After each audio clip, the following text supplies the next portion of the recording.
do terceiro ano, chegamos na semana 2 do PET 3. Vamos lá então, agora a gente vai falar sobre um pouquinho mais sobre circuitos elétricos. Semana passada a gente falou sobre corrente elétrica, mas agora a gente vai ver essa corrente no circuito. Então, a primeira questão é uma questão da FUVEST. Fala, na década de 1780, o médico italiano Luigi Galvani realizou algumas observações. Utilizando rãs recentemente dissecadas, em um dos experimentos, Galvani tocou 2 pontos da musculatura de uma rã com 2 arcos de metais diferentes, que estavam em contato entre si, observando uma contração dos músculos conforme mostra a figura. Então, tem a figura aqui mostrando, ele um arco de ferro, outro arco de cobre, e ele fechando aqui, os dois unindo os dois e servindo de estímulo para o músculo da rã se contraírem, se mover. Então, aqui o que a perna da rã fez. Interpretando essa observação com os conhecimentos atuais, pode-se dizer que as pernas da rã continham soluções diluídas em sais. Pode-se também fazer uma analogia entre o fenômeno observado e o funcionamento de uma pilha. Considerando essas informações, foram feitas as seguintes afirmações. Então, a primeira afirmação. Devido à diferença de potencial entre os dois metais que estão em contato entre si e em contato com a solução salina na perna da rã, surge uma corrente elétrica. Gente, isso é verdade, porque aqui, ó, eu tenho um arco de ferro e um arco de cobre. A redução deles, o potencial de redução é diferente. Vocês devem ver isso lá na química, em eletroquímica. O potencial de redução é diferente. Então, eles vão passar quantidades diferentes de carga por intervalo de tempo. Ele falou da solução salina nas pernas. Inclusive, ele fala sobre a pilha, Quando faz isso, você fez ali uma solução salina aqui, 2 metais diferentes, você fez uma pilha, Então, essa primeira afirmação é verdadeira. A segunda afirmação, ele fala, nos metais, a corrente elétrica consiste em um fluxo de elétrons. Gente, corrente elétrica é fluxo de elétrons. É o quê? É um fluxo de forma ordenada de elétrons, e principalmente nos metais. Então, isso também é verdade. A 3 fala, nos músculos da rã, há um fluxo de íons associado ao movimento de contração. O que é um fluxo de íons? O que são íons? Íons não são aquelas moléculas lá que estão com falta ou com sobra de elétrons. Então, eles são portadores de carga elétrica, como se fossem os elétrons mesmo. Por isso que nas soluções iônicas, elas são condutoras de corrente, Então, isso também é verdade. Então, está correto que se afirma em 1, 2 e 3, letra E. Na 2, fala aí, suponha que um estudante em um laboratório precise ligar uma lâmpada, funcione com 9 volts.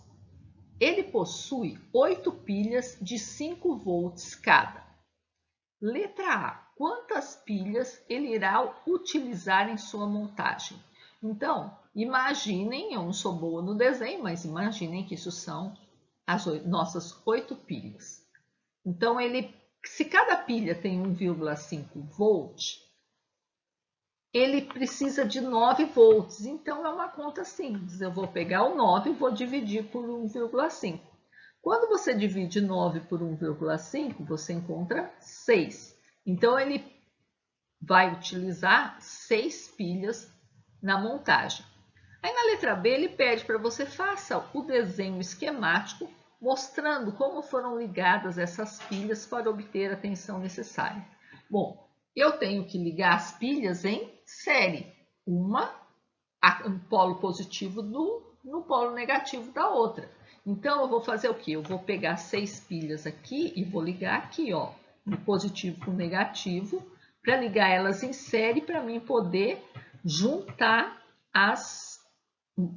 somar um e-mail, mais um e-mail, mais um e-mail, 6 vezes aí. E só a título de curiosidade, como que eu faço essa ligação?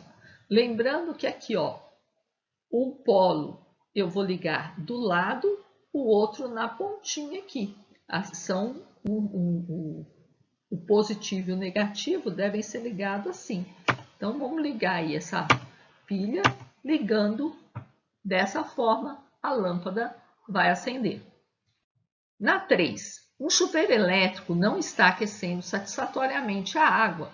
Para resolver esse problema, fechamos um pouco a torneira. Com esse procedimento, estamos. O que você está fazendo? Então, é comum se fazer isso, né?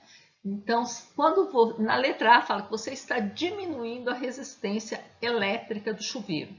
Não, gente, para você diminuir a resistência elétrica do chuveiro, você tem que abrir o chuveiro, você tem que cortar, você tem que tirar um pedaço nela, aí você estaria diminuindo a resistência elétrica do chuveiro. Mas não é o caso, você só fechou um pouco a água. Na letra B, diminuindo a corrente elétrica que atravessa o chuveiro. Também não, gente. A corrente elétrica, ela vai depender da diferença de potencial, que é os volts, é a tensão da residência que está passando pelo chuveiro. Isso daí não tem como alterar. É o que está chegando, que a concessionária está te fornecendo. A resistência do chuveiro, ele também não mexeu na resistência. Então, a corrente não muda. A corrente vai continuar a mesma. Na letra C, diminuindo a massa de água que será aquecido por unidade de tempo. Aí sim, o que acontece? Vai passar menos água pela resistência, né? E a resistência é aquele fio todo enroladinho lá, para que com a passagem dos efeitos da corrente elétrica é o aquecimento, então ele passa, ele aquece muito e a passagem de corrente elétrica faz com que o fio aqueça. Então a água passando ali onde aquele fio está aquecido, ela é aquecida. Então, se estiver passando menos água, ela vai aquecer mais. Então, a letra C é verdade. Vamos continuar aí. A letra D, diminuindo a diferença de potencial. Não, diferença de potencial é a tensão, são os volts. Se o chuveiro for 220 volts, ele vai continuar sendo 220 volts. Se ele for 110 volts, ele vai continuar com a mesma diferença de potencial. Então, isso não é verdade. Economizando energia, jamais. Isso daí nada a ver, porque você está consumindo a mesma quantidade de amperes na mesma tensão, não tem como. Então, a alternativa correta é isso mesmo, é a massa da água, letra C. Então é isso, com isso a gente conclui a segunda semana do PET volume 3. Eu aguardo vocês a semana que vem. Até lá!